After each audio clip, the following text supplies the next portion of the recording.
What is the most insane relationship advice that's ever been given in that group chat? Oh, my friends thought she broke her husband's dick the other day. Okay. And she said it was like a train car pileup. She like sent a picture of like when a train derails and it's like, bah, bah, bah, and that was really funny. And we were all giving her advice about what to do for that because he was like, I don't want to get it checked out. Like he was so embarrassed. And she was like, I heard it snap. I think it broke his dick. And how the fuck do you break a man's dick? It like slipped out and she like went in and it like went against her stomach and like was like, but you can do it. She like Googled it and it was, so we gave her advice about like telling him to go get it looked at, but he never did. I guess it's fine. It's going to repair itself. Yeah. So there was a lot of chat. That's about that. amazing. Yeah, that was good. Have you ever sent nudes for pre-approval in there?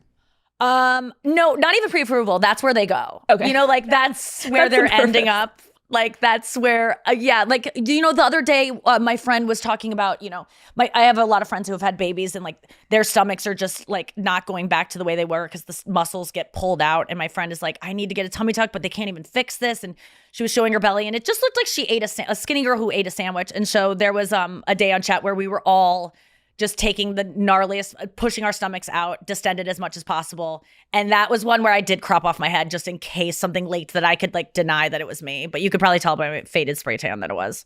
You know what's good though is when you are getting older, I'm like, I do the same thing where you're like, I'm not sending nudes to my husband. Where I'm doing with my friends being like, what does this look like? And like my friends and I literally would like my friends have sent me pictures of their vagina being like, oh, is this normal? Like, that's the nudes these days. Is this herpes or a ingrown hair?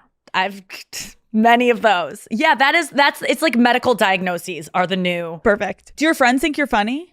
Oh yeah.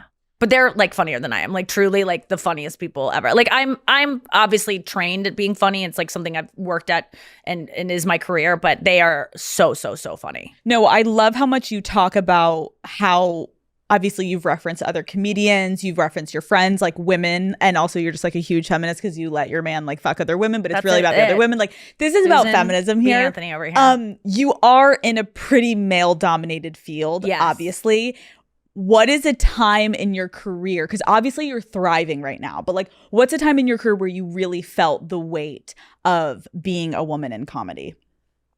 Alex, it's so weird. And I hate saying this because this is so unfeminist of me. I like never really noticed that I was different, if that makes any sense. Like I never was like, I'm a female comic and this sucks and I'm not being taken seriously. I look back and there's so many instances where that was taking place, but I really didn't notice it. I was just like, because to me, my favorite comedians were female comics. So I thought it was always like a cooler thing to be. And I never felt, you know, it was almost safer because maybe I noticed that men were always getting things. So when I didn't get things, I wouldn't take it personally. I was like, it's just a thing beyond my control because only one woman can get this roast. And so if I'm not getting a roast, there's only one woman per roast. There's maybe, you know, they're giving out specials that year or, you know, stand-up specials. It would be like, 2 women get them. And I know which 2. Those girls are in the class above me. They deserve it more than me. So it was always kind of like... And like it's an unsaid thing that's like, it shouldn't be that only one woman's getting it. But it's like that's just the way it was. And so it was easier for me to be like, that's why I didn't get it. Because there's not enough spots, not because I'm not good enough. And so I, you know, and then I look back on... And now I think I notice it more where like, you know, a comedian will come into a show that has like, you know, 7 comics on the lineup and there's like some famous guy dropping in. It's called dropping in. He just drops on wherever he wants because he's famous enough that like he bumps anyone. So, and he'll go up before me as opposed to anyone on the set. And I'm like, is it because I'm a woman or is it because I'm nice and he knows that I don't care and I'm like, whatever. But like, it always happens to be, I feel like it often is me. And I'm like, I think it's because they don't respect us as much or like and now I'm noticing it. It's just easier when you get bigger for, them to just dismiss what you do and say like, well, oh, she only killed the Golden Globes because she had writers. And I'm like, what award show doesn't have writers, motherfucker? Like, why is it suddenly pointed out that I get writers? Like every award show in history has had